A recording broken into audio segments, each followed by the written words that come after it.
Hi again. Capitalism's problems. Avoiding financial scams. If anybody you don't know telephones you, knocks on your door, outside of Christmas carolers and trick-or-treaters, writes or emails you, they want your money. You might believe in original sin's universal stain or that people haven't fully evolved. Either way, understanding that predatory behavior is commonplace helps avoid victimization. Nobody should personally solicit you since we have stores. Even if there's a desired product and it proves to be junk, you're often unable to get a refund.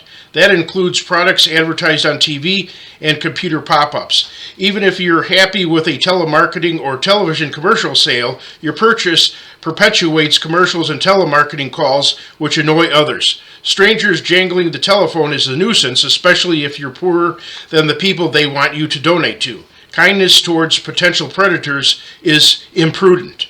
By politely answering the phone, door, or spam email, you're vulnerable to being manipulated by a money-hungry caterpillar.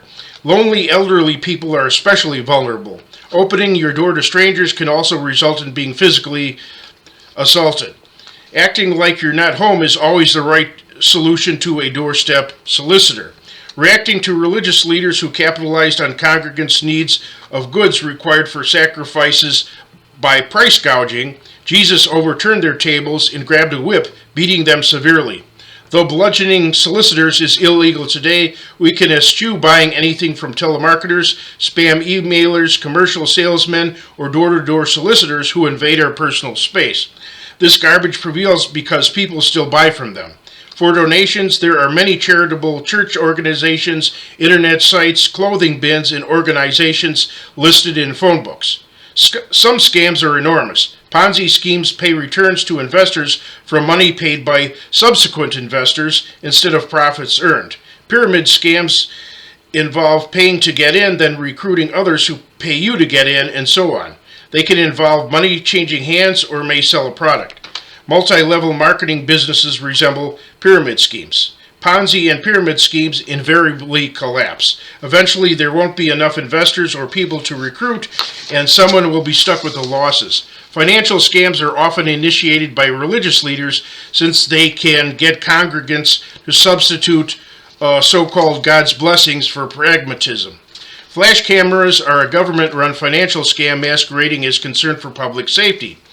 Other ways of increasing traffic safety that don't make money are usually ignored. Speed bumps can often replace flash cameras, and making yellow and red lights longer has been proven to decrease red light running. Instead, making traffic lights shorter and therefore harder to stop on the designated line, combined with cameras, make for the maximum amount of revenue. Besides, mayors who support red light cameras often support legalized gambling, another form of revenue. Some people have taken up class action suits to get their money back and have the cameras dismantled.